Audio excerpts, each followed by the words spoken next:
At Emberin, we've been very involved in establishing the Male Champions of Change. We've supported the Sex Discrimination Commissioner and we've convened a number of the Champions of Change groups that have been set up. We then decided to take that external model and see how that could apply internally in organisations, and we've done that using our Courage Inclusive Leadership in Action program really successfully. So we've got a couple of clients who've set up the internal Champions of Change. Getting that started is really easy. You pick your foundation leaders, maybe a group of 20 or so, plus one, get some people in there who are not leaders, who are going to throw some spanners in the work.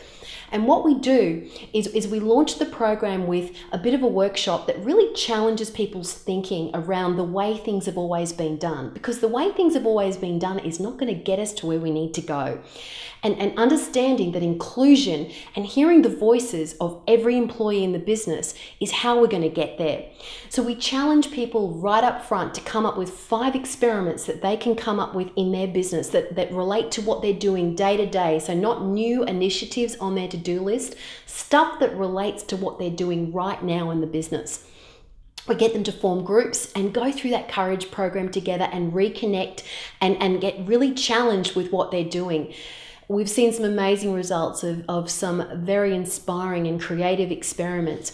Then at the end of the program, we get those people together, we get the groups to present back to the most senior leaders in the business. And we haven't had one experience where, number one, we haven't had a massive return on investment, because if we look at the individuals that have been in contact with those leaders and been the subject of those experiments, we can actually measure promotions, we can measure people who would have left the organisation, we can measure new flexible work arrangements, we can measure increased engagement, and we can see real innovation and collaboration happening.